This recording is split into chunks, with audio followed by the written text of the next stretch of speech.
but now we're recording the video. So I'll put this on YouTube. Apologies.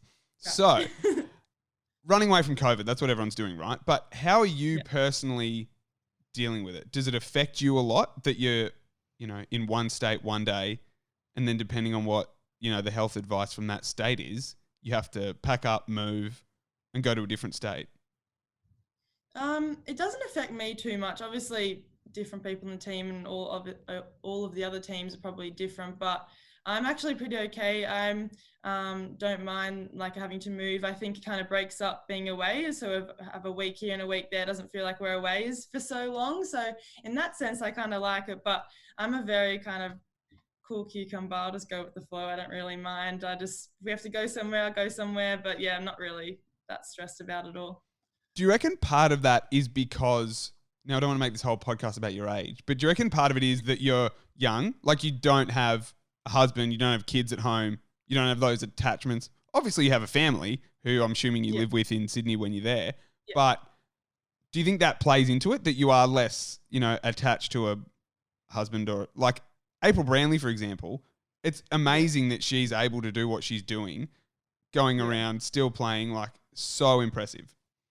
Yeah, she is just superwoman. I don't know how she does it. Like with it's really lucky that her partner is able to be up here, but she is obviously amazing. We've all have heard so much about her. I guess resilience over this season. But I think for me, it probably is a bit about the age. But I think also like I'm just like so grateful to be here, and I think I haven't really experienced a season that is normal. Like I had last year, I was in kind of a part of the extended squad, and then this year obviously is kind of just Hub 2.0. So I don't really know anything different. So I'm kind of just loving it, and being I guess part of the team. You mentioned that you were, one of the 12 that went up to the Hub last year. So was last year your first year out of school? Yes. Yeah. So how did those conversations go? So, you finished year 12. What were your plans for the start of 2020? You're obviously a training partner with the Giants. Yeah. So I was a training partner, had my study. I was studying sport and exercise science at UTS. So I was thinking I'd be doing that, going into classes on campus. And then obviously when I had to go up to the Hub, that all changed. And I had to quickly try and move classes to make them online. That was all pretty okay. But yeah, I guess I just thought I'd be playing Premier League back in New South Wales for my club. And I guess that was about it. Can you talk me through how that situation actually played out? So obviously COVID hit in March or April last year. The season got postponed. How did the conversations go? Obviously, you don't need to take us into who said what, but like, at what point did it become a realistic option for you that you were like, oh my God, I'm actually going to go up and be part of the 12. They're extending the squads to 12. I'll be sitting on the bench each week.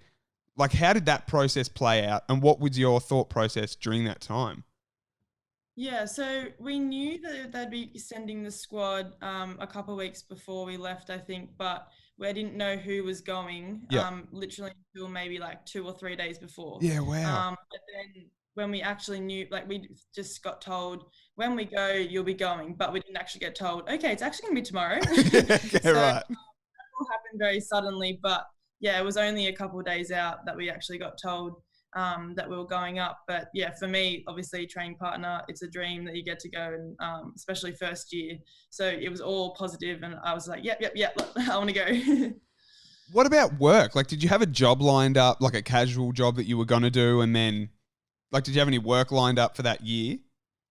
No, it was just, all I had to fix was my uni, because obviously I was going to campus a couple of times a week. So I just had to sort that all out. But because of COVID, it kind of helped in that most things kind of got cancelled anyway.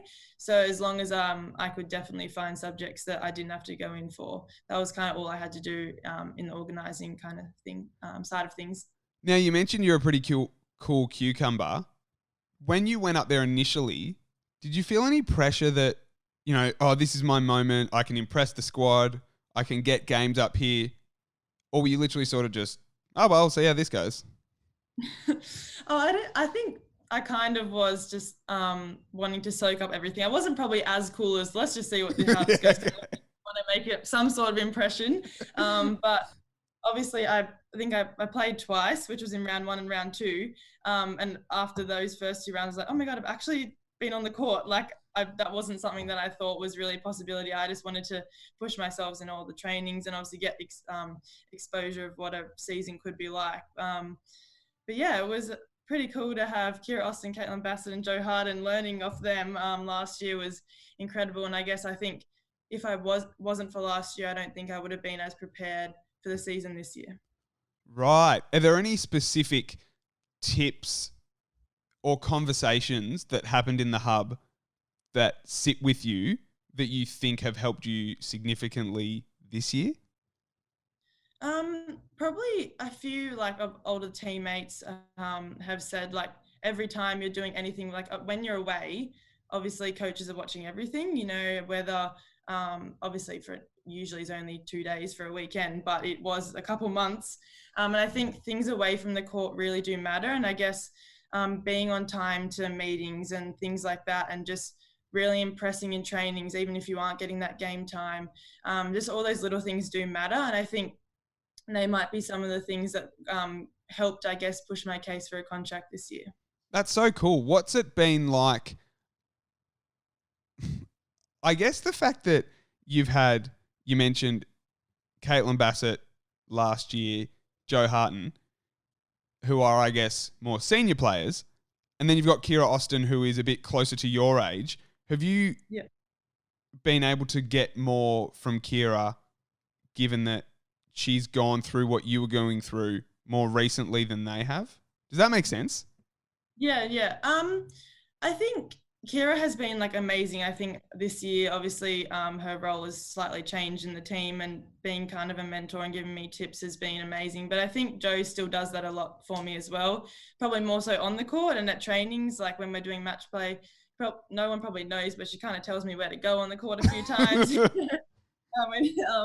But I think like Kiera is from my association, like in New South Wales. So Eastwood Ride Netball Association. So she's always been kind of the person I was following and aspiring to be like from a young age. So it's pretty cool that now I'm in the circle with her, or hopefully when she's back on the court and dominating, then I will be.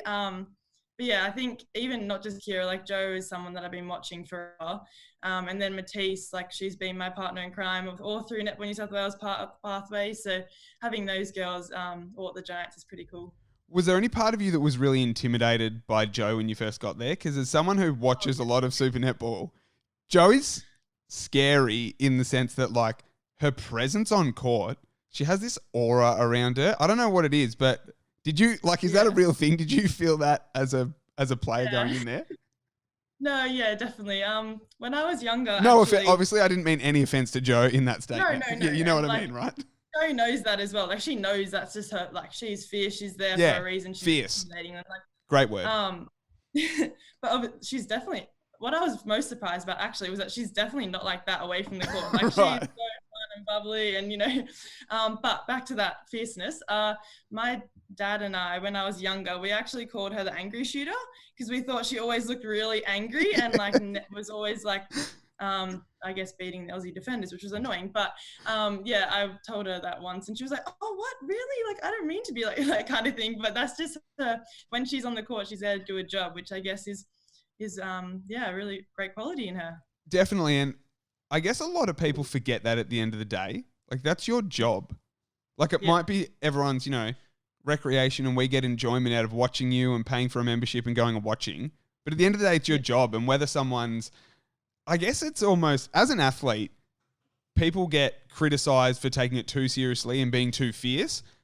And then the other side, people get criticized for, they were laughing after they lost, or they were having a conversation and they were smiling after the game. I feel like as an athlete, sometimes you can't win. But yeah, it is a fantastic quality. Have you tried to take some of Jo's fierceness? Do you get a bit fierce when you're in the circle with her? Does it rub off on you? I don't think many people would say that I was fierce. A few comments have come around that I'm an ice queen, that I just have no emotion. I'm not fierce. I'm not happy. I'm just blank face. Yep. So that's probably more what people think of me. But right. I think there were a few comments after the Swifts game that was the first time that they'd seen me kind of get a bit angry. And I think that's just what happens when you're playing crosstown rivals, everything gets a bit heightened, emotions get heightened. But yeah, I think I'm not really a fierce player. I'm just kind of no emotions player, I guess. Do you reckon you'll ever get to a stage where maybe even this season you're going to do when MJ at the Vixens, when she's trying to pump the team up, she's got like the big hands clapping, like any chance we're going to see that from you reckon? You never know. I mean, there were a few claps in the Swifts game I can remember, but not sure if I'm be quite the extent of MJ. But Yeah. maybe soon. Maybe that's my challenge. Yeah, that's a challenge for you. We'll set it for you here. Talking about your calmness again, your ability to just turn and go to post, is that something that, like, I guess a lot of young netballers, that's what they strive to be able to do, whether you're a goal shooter or goal attack, to be able to just get the ball anywhere in the circle, turn and go to post. How have you developed that side of your game? Yeah, I think it sounds cliche, but it really has started from a young age. Like when I was at rep trainings for like under 12s, under 15s, I was always the shooter that would be there half an hour before shooting and stay half an hour after to shoot. And I think as I've gotten older, I really don't want to get to a stage where I don't have to worry about that, because I know that I have done the work before, that I can just turn and shoot and I can worry about other things. So I think it is a quality that I want to have, that I am one of the most accurate long range shooters. And I think it's something that I always want to keep building on. And I think it has been building in the season as I've got more confident. But yeah, I think it really just comes down to practice. I practice many hours shooting, so hopefully it's paying off. Did you and yeah. Did you have a netball ring at home? Like, what advice would you give to young girls and boys who want to practice? Is it literally just getting to practice early, like you said? Is it that simple? I mean, well, I know it sounds simple, but there's a lot of hard work that goes into that, right? Yeah, so I did have a post at home, and that's really good for me when I just want to have like maybe 20 minutes of shooting really quickly. But any of my kind of major shooting sessions, I always do like to go to a proper netball court, because like where my post is, there isn't a lot of room. It's kind of just a few angles that I can do, but obviously at a circle it is better. But I think it does kind of just come down to shooting like all the time, before training, after training, but probably just a discipline to do it all the time, because it's very easy to do it once a week. But for me, it was like every training session I need to be doing that. And I think that's probably, I guess, the advice that I would give, to have the discipline to do it all the time, not just when you feel like it. That's great. That is really good advice. Do you feel like when you're in the circle in a game and it's not in the 5-minute super shot time, do you know where you're standing? Does it bother you? Like if you're right under the post, or you're, in the super shot zone, even though it's not worth 2 points? Yeah. Are you like, oh no, I'm too far out? Is that even in your head? Or are you just like, nah, I've got this? Does it come into your head that I'm too far out to shoot here? Not really, but I think we do have a focus in that 10. Like we do want to be shooting close range shots. Obviously, we want to be shooting 100% from the 1 point. So the closer we are, the easier that will be. So I do think I do have it in my mind that get close to post, because that's what every shooter should be thinking, because then the percentage of shots should be higher. But I guess I'm not afraid that I can put it up if I do land there. And I know Joe is an amazing rebounder as well. She'll always have my back if they do dribble out. But yeah, I don't think it's really, like if I'm in really far out, I probably will throw it around one more time just to try and get a bit closer. But if I'm there and I'm feeling comfortable, I'll just put it up. Now, when you are taking the super shot, you're obviously confident. You said you've built your confidence at taking the long range shots during the season. Yeah. Now, if you do miss a super shot, what thought comes into your head? Because I'm so intrigued as to the battle that would play. Yeah.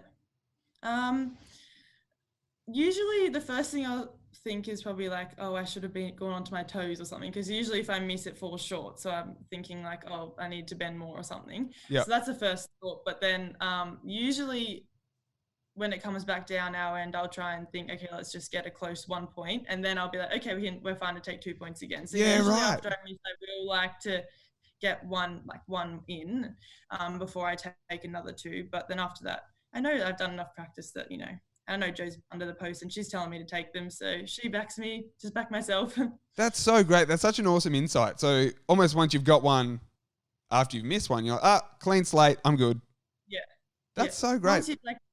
I think that's probably most shooters would probably be like, once you get like your feel, it's like when you get your first shot of the game and you're like, okay, we're good. Like we've got our rhythm and just go from there. Have you had nervous moments if you don't score your first goal until late in the quarter? Do you get edgy? You're like, I haven't scored yet. Someone give me the ball. No, not really. There was one game earlier in the year. I can't remember who it was against, but there was one game that I didn't score for probably the first 5 or so minutes, and I am a goal attack that has quite a high volume. Yeah. So it didn't really bother me because I think we're still winning that game in the first couple of minutes anyway. But it did actually cross my mind. But then afterwards, I wondered why it did, because it didn't matter. It was still fine. Because I guess I am naturally a goal attack that shoots quite a lot. Yeah. I did find it quite surprising that I did think that. But then after that, I usually have one of the first couple shots anyway, so it doesn't really bother me.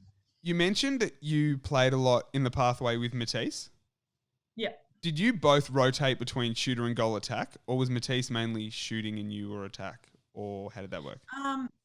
Mainly she was goal shooter and I was goal attack, but that was probably more so in A&L when we were in the Waratahs together. She was kind of always shooter and I was always goal attack. But when we were in state teams together, as we did always kind of start her and shooter and me goal attack, but that did rotate probably a bit more than it probably has in other teams. So yeah, when we played under 17 state together, that did rotate a bit, but then in A&L it kind of is when we found our position, and I was more goal attack, she was more shooter, and that's kind of where we're at the moment as well.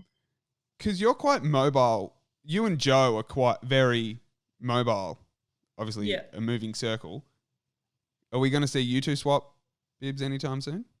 You're going to just hold under the post? And we have a little bit earlier in the season, probably more so, but I think it just changes it up. Joe gets it, probably dominates that middle channel and kind of is quite good in defence with her long arms. So, and then me just giving the goalkeeper something different. I'm not a holding shooter, so a bit of movement under the post. So we have done it a bit, but obviously we have always started Joe backing me out, but you never know. It's a tactic. Yes. And also, though, if it ain't broke, don't fix it. I mean, it's working pretty well at the moment. So I think usually when needs a bit of a change in attack, and that's probably the first change that would happen. But I guess like last week in the Swifts, we didn't make that change, but things were working, so I guess we didn't really need to. Do you have a netball idol? Yeah, so I had 2 when I was growing up. The first one was Susan Pettit. Obviously, she was the goal attack for Australia. She was New South Wales, like everything you aspire to be, creative. And then was also Maria Folau because of her long range shot. I always, want to be that long range shooter. So they were my 2 netball idols growing up, yeah. And I guess that's really lovely that Kiera has replaced Susan in that goal attack position at the Giants, and then you've kind of, I guess through circumstances, you're playing in that goal attack position that Kiera was. Have you taken time to think about that and how funny that is, that the way it's worked out? Not really, actually, but that's true, yeah. And I know that Prats and Kiera are quite close, and I think they have quite a good relationship. So it's nice that I guess me and Kiera have that relationship. I never really thought about it like that, but yeah, that's quite cool. Well, you're welcome for pointing it out. Thank you. How do you feel though when you sit back and think of how far you've come in the past 18 months and where you are now in your netballing career, only I guess 18 months into the professional side? Do you sit back and have you had a chance to go, whether it's in a room somewhere and when you're by yourself in your hotel room in Victoria, when you're quarantining, wherever, going, wow, I've actually come a long way? Yeah, I think I'm not really one to really think about that, but I have had a lot of my family and friends and teammates have always been saying that it's so impressive and what a 19-year-old in their rookie year has done. But yeah, I think it is pretty, I am proud of myself, and I know that this is not where I thought I would be probably at the beginning of this year. I thought my role in the team would be slightly different, but I think I have kind of proven to myself and others that I am capable of playing consistently at this level. And that's pretty cool. I didn't think 18 months ago that I would be thinking that. So, I guess now I just want to get to finals. What do you think that means for other girls who were at your level, who you were competing against 18 months ago? Do you think it speaks really well for the talent that is still underneath the top level of Super Netball? Yeah, and I think we have seen that a bit. We have a lot of girls my age, Georgie Horges, Ruby Barkmeyer, Ali Smith, Hannah Mundy. Like, there's a few girls my age that have really stepped it up in other teams in starting roles as well. So I think that really just shows that, like, the young ones are capable. And obviously we still have a long way to develop and improve our game. But I guess, I guess we are capable of performing at this level, and that's pretty cool. And it's probably something that if the hub situation hadn't happened last year and extended squads hadn't been able to bring up, we wouldn't have been able to see. So for us, it's probably a bit of a silver lining of the whole COVID situation, is that we have had our opportunity, and for the most part, I think we've really taken it with both hands. Couldn't agree more. And I guess that goes into the debate, like, should squads always be at 12, or should we open the league and bring in another team? And that's probably a conversation for people who are well above our pay grade, I reckon, who can figure all that stuff out. But it would be great to see more players exposed at the level. And I don't know how it works in terms of, contracting 2 more players to have 12 in a squad instead of 10. And I know netball's stretched in terms of its resources already, but I think all the players you've just mentioned are proof that giving opportunities to players, they're only taking them, and it's just seeing the sport develop in the way it deserves to, I think.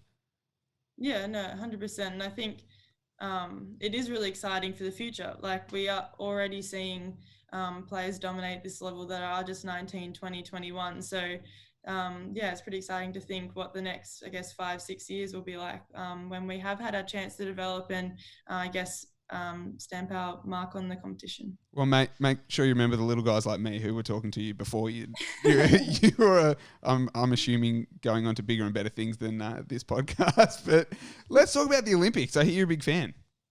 Yeah. I love the Olympics. I think the last Olympics, 2016, I would have been probably 14, so I wasn't really as into it then. So, like, this is probably my first Olympics where, like, I'm really into it, have my schedule at the beginning of the day of everything I want to watch.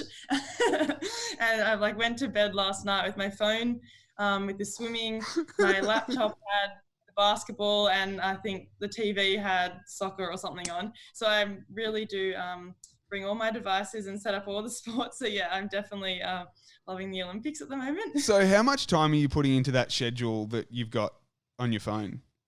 Well, I have the Olympics app. It's really good. If you haven't downloaded it, you should download it. Great sell. And you can just, like, scroll through and it comes up, like, with the Australian flag when it's an Australian athlete in the event. So I could just kind of quickly flick through that and then write down the times on my notes on my phone. And then, that's an easy way to go through it. But obviously with training days, it's a bit harder. Like, I haven't been able to watch much except Ariane Titmus today. That was really good, her gold medal. But yeah, I guess yesterday we had a rest day, so I really could watch everything on my schedule. So you were literally sitting there with a TV, a laptop, and your phone with all different sports going at the same time? Yeah, correct. Was anyone watching them with you, or were you just like, girls, I'm going back to my room, I need to watch the Olympics? No, Sam was with me last night and we were watching them. I think she probably wasn't really watching my laptop and phone. She was more invested in the TV. But I brought my laptop and phone to dinner, our team dinner last night, and a lot of people were wanting to watch it. So I think that was quite popular last night. But I'll watch it by myself. I don't mind. I'll still put all 3 up by myself. Now, the topic of conversation that's gone nuts on Twitter. Do you have Twitter? No. Oh, mate, netball Twitter's a thing. Ask Sam about netball Twitter. I don't know if I want to be part. No, the netty Twitter community are fantastic and they do great things for the sport. But something they're big on at the moment, Brisbane 2032 Olympics. Yeah. We need to get netball in the Olympics. What are your thoughts there? Yeah, well, obviously I'm very for it. It'd be weird if you were against it. Yeah, I'm definitely with it, but I think we do need to realize that there are a lot of sports around the world that don't play it. So in the next, I guess, 10 years, hopefully they can start to play it. And I think that will, I guess if those big countries do start playing it, there'll be more of a chance for it to be part of the Olympics. But yeah, I'm definitely for it. Like I want it there. It's so annoying that unless China, Russia and America play something, then it's like, nah, not Olympics. Yeah. Obviously. Because there are so many other countries that do, but because those big countries don't, it's kind of just overlooked. And like I do see why, because imagine having a sport and there's no America and there's no China. But like if they have 10 years, maybe they can get a good netball team in 10 years. Exactly. But we don't want to make them too good. Good enough that they can go, but not too good. We can't make them too good. I hear you're very into water polo. Oh, yes. Yes, I have been watching the water polo a lot. My boyfriend and my brother both are very into water polo. So I've been trying to convert the team and telling them when it's on. And I think I have a few people that are liking it. Do you play water polo yourself? Yeah, I did play at school. From year 7 to year 11, I played water polo. And yeah, I loved it. It was so fun. And I think having the netball background and I'm a decent swimmer as well, it was good mix of everything.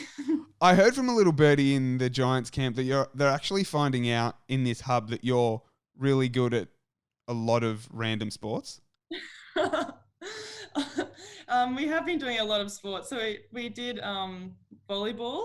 We've been doing that quite a lot as a team. And yeah, I did it a bit in school when we had to do it for PDHPE, but yeah, that's quite fun and it's very competitive. Like we are a big bunch of competitive girls, and I think having a different sport, something that we're probably not so good at, but think that we're really good at, it's quite entertaining, I think, for people that watch our volleyball games. But we've also been playing tennis quite regularly, and I had tennis lessons as a kid, so I'm decent enough, hopefully, but I take a bit of time to warm up. But after I get my warm up in, then I'm okay. Me and Maddie Hay, we love to play some tennis.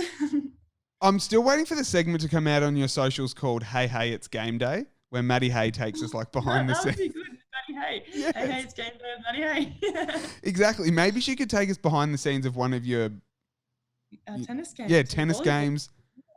Just tell her to go live on Insta one day on her own. If the Giants don't want to do it on there, I mean, thank you to Laura who's set this up through the Giants media. But if they don't have the facility to do it, maybe we can just get one of the girls to go live and just Maddie Hay to do it. Yeah, exactly. Yeah. I think she's very good with she's taken lots of videos and lots of photos during this hub life, so I'm sure she'd have lots of things to share.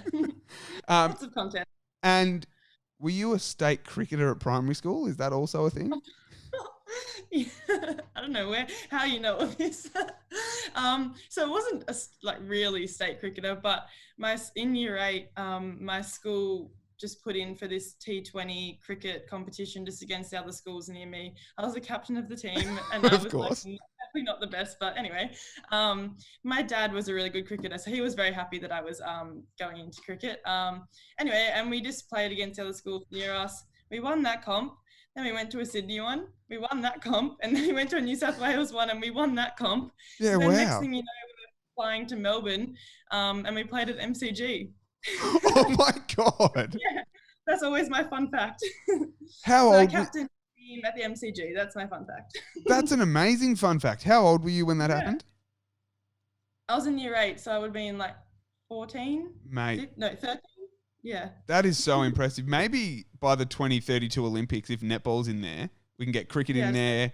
We can get tennis. Oh, tennis is already in there, mate. Maybe you can compete at a lot of different events. Maybe I just need to pick another sport. Volleyball, beach volleyball, tennis, one of those sports. I just got to go pick up another sport as well.